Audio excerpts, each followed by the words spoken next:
there's a specific kind of childhood that doesn't get talked about very much. No shared bedrooms, no sibling arguments over the remote, no one to blame when something goes missing, no built in playmate, no built in rival, no built in witness to your early life. Just you, your parents, your imagination, and a lot of time to figure out who you are on your own. If that was your childhood, you already know that it shaped you in ways that are hard to fully explain to people who grew up differently. And if you know an only child, you may have noticed certain patterns in them that seem consistent but never quite understood where they came from. Today, we're going through 20 of them, not as stereotypes, but as psychological patterns grounded in what developmental research actually tells us about what growing up without siblings does to a person. 1. Self-sufficiency that runs deep. When there's no sibling to turn to for entertainment, negotiation practice, or emotional processing, children develop an early and thorough relationship with their own internal resources.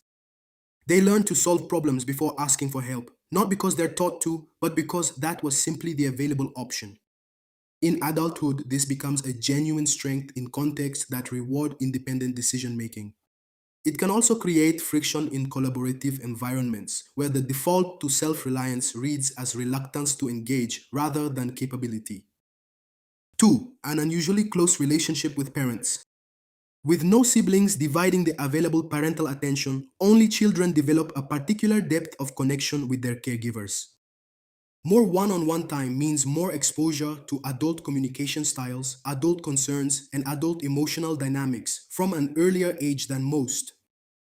This creates both a strong relational foundation and sometimes a specific kind of pressure.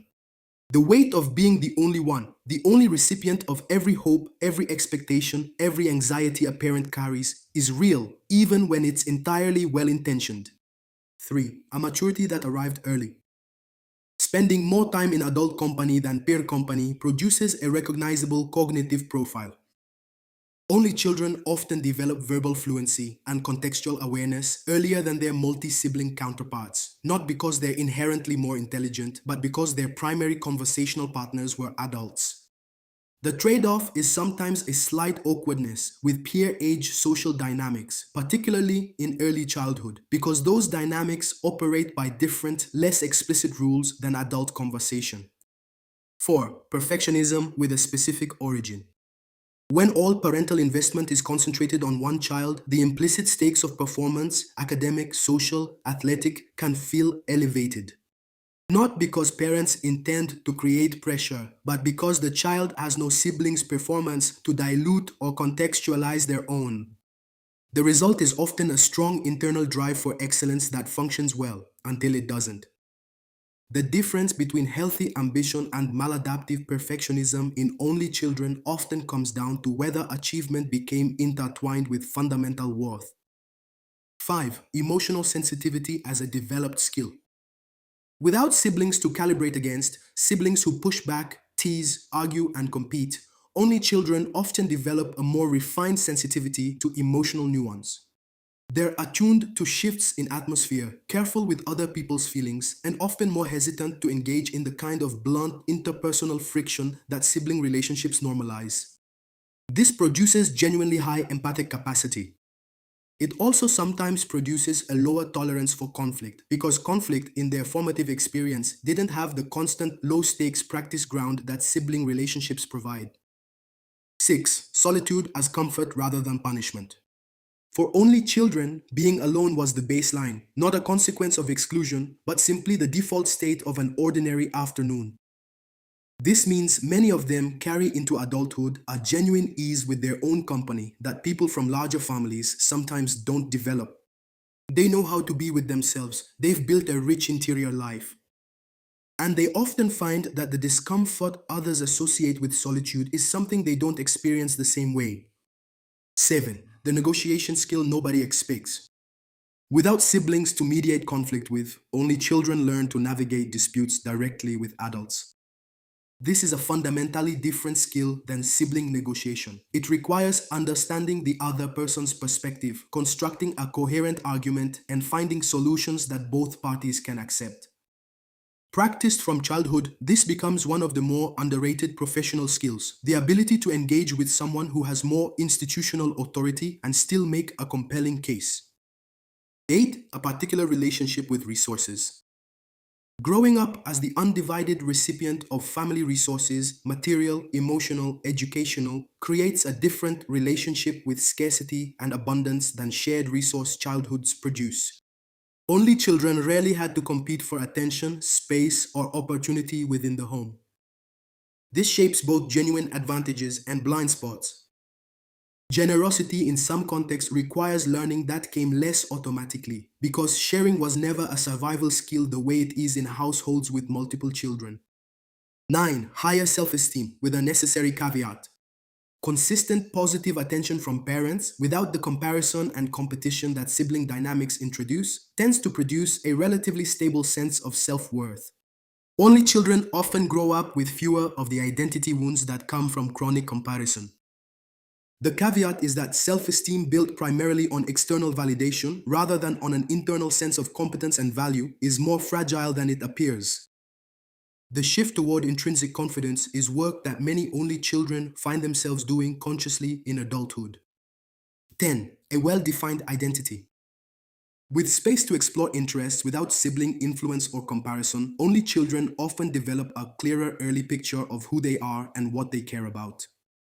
They've had the time and the privacy to go deep into what genuinely interests them without needing to negotiate that with a sibling who has different preferences. The risk is a certain narrowness of perspective, having spent less time in close proximity to people whose fundamental inclinations are different from their own. Actively seeking diverse viewpoints tends to be something only children benefit from being intentional about. 11. Creativity that developed out of necessity. Solo play is, in many ways, a creativity laboratory. Without a sibling to provide the other character, the other voice, the other player, only children become the architects of the entire imaginative world, every role, every scenario, every outcome. This is not a minor thing. The ability to generate and sustain complex internal narratives, to entertain yourself with ideas rather than external stimulation, is a cognitive capacity that underlies a significant proportion of creative output in adulthood. 12. A complex relationship with inclusion. Here's one of the more interesting tensions in the only child profile. They are genuinely comfortable alone, and they often deeply want to belong to something larger than themselves. These aren't contradictory, they're the natural product of a childhood that was rich in solitude and occasionally aching for the easy belonging that siblings represent. Only children learn to build friendships with real intentionality, precisely because those friendships had to carry more weight than they do for people who have siblings as a built-in social fallback. 13. Analytical observation as a survival skill. Growing up in adult environments develops a specific perceptual skill, the ability to read rooms, read relationships, and read the emotional dynamics beneath the surface of a conversation. Only children often become exceptionally accurate social observers. Not because they're naturally more perceptive, but because their early environment rewarded careful attention to adult behavior in ways that purely peer-focused childhoods don't. 14. A strong sense of privacy. The experience of having personal space, physical and emotional, that was reliably your own, without siblings to intrude on it, shapes a lasting orientation toward privacy. Only children often have an unusually clear sense of their own boundaries. They know what they share, with whom, and why. This isn't coldness, it's a developed relationship with interiority that many people from larger families find they have to build deliberately as adults. 15. Academic orientation without the full story. Research does consistently show a slight academic advantage in only children, attributable to concentrated parental investment, higher verbal exposure through adult interaction, and more uninterrupted time for focused work. But the more important finding is the nuance. Academic achievement in only children correlates strongly with whether achievement became a proxy for worth. Those who learn to pursue learning for its own sake consistently outperform and report significantly higher well-being than those who learn to pursue it for external validation. 16. Early responsibility with real consequences. Without siblings to distribute household duties across, only children often take on genuine responsibilities earlier than their peers. This builds work ethic, reliability, and a sense of contributing to the household that pays dividends throughout adulthood. The risk, one that's worth naming, is that responsibility taken on too early or too completely can blur the line between childhood and premature adulthood. The experience of simply being a child without obligation is something some only children have to consciously give themselves permission to remember.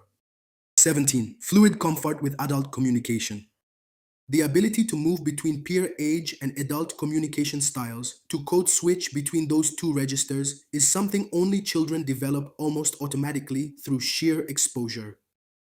In professional contexts, this tends to look like confidence, composure, and the ability to command a room that many of their peers are still developing.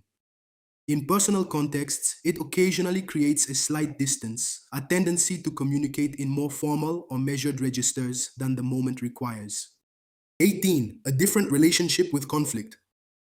Without the daily low stakes friction of sibling relationships, the arguments that erupt, resolve, and are forgotten by dinner, only children often enter adult life with less practice navigating interpersonal conflict in its minor, everyday forms.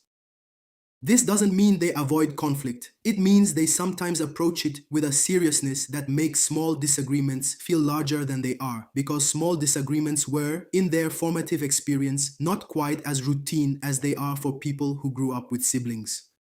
19. The stereotype gap. Spoiled, selfish, lonely, unable to share. These are the labels that only children have encountered for decades, and research has largely failed to support them. Studies consistently find that only children score comparably or higher on measures of agreeableness, empathy, and social adjustment when compared to children from multi sibling households.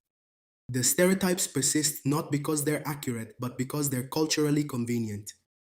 Being aware of them and being willing to engage with the real complexity rather than the shortcut matters both for only children and for the people in their lives. 20. The inner world that stayed. Perhaps the most consistent thread across all the research on only children is this: they tend to maintain a rich, sustained interior life into adulthood. The imagination they developed out of necessity, the observational skill that emerged from adult environments, the comfort with solitude, the depth of self knowledge that comes from spending a great deal of time alone with your own thoughts. These aren't small things. In a world that increasingly rewards constant output and external engagement, the capacity for genuine inner life is something many people are trying to rebuild. Only children often have it already. Growing up without siblings is not better or worse than growing up with them.